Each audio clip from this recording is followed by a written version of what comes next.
Vamos agora ao vivo a previsão do tempo com Adriele Nardelli. Nós vamos ter hoje mais um dia bem parecido com o dia de ontem, porque seguimos aí com os mesmos dois sistemas atuando, um forte aquecimento e a convecção isolada que causa tempestades.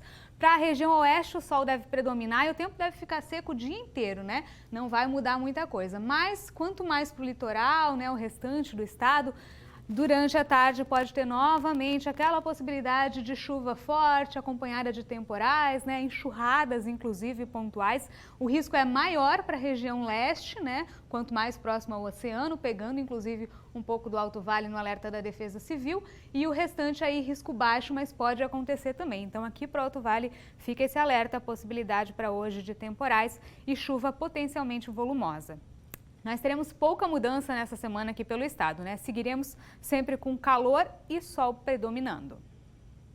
Amanhã a região oeste segue com sol e poucas nuvens. E nas outras, pancadas de chuva e trovoadas isoladas podem acontecer mais uma vez a partir da tarde, não se descartando o risco de temporais um pouco mais extremos, especialmente no leste, onde há maior aporte de umidade. Já quinta e sexta-feira teremos novamente predomínio de sol em Santa Catarina, com o tempo se mantendo assim mais seco no oeste novamente, e nas outras regiões a mesma chance de pancadas de chuva de verão de forma bem isolada durante a tarde. E um dos motivos para esse alerta de risco de temporais mais uma vez para hoje e na semana toda é o calorão, que segue também com a gente. Nessa semana vai ter bastante calor. A gente tem aí, por exemplo, o Alto Vale com as máximas mais altas do estado, inclusive, né? Rio do Sul para hoje, 34 graus de máxima. A gente tem Porto Belo aí que teve mínima de 21, máxima de 27. E lá em Vargem, onde amanheceu bem fresquinho, 14 graus, a máxima ainda pode ser de 29 graus. Então mesmo lá esquenta bastante. Mais um dia de calorão. E pelo que indicam as projeções, começou o processo de enfraquecimento do El Niño. A análise dos dados semanais de anomalia de temperatura da superfície do mar, combinada com a projeção de modelos numéricos, indica com alto grau de probabilidade que o pico do evento já foi alcançado e que a partir de agora a tendência é de gradual decaimento. O fato de o El Niño ter atingido o seu período de pico no final do ano passado e começo desse, não significa que o máximo dos seus efeitos aconteceu nessa época. No caso aqui do sul do Brasil, por exemplo, os efeitos maiores na chuva com excessos foi na primavera. Tendência é de maior enfraquecimento a partir de agora. O fenômeno deve seguir presente no Pacífico Centro-Leste ainda durante todo o restante do verão ou em quase todo esse período, com uma transição para neutralidade ou ausência total durante o nosso outono.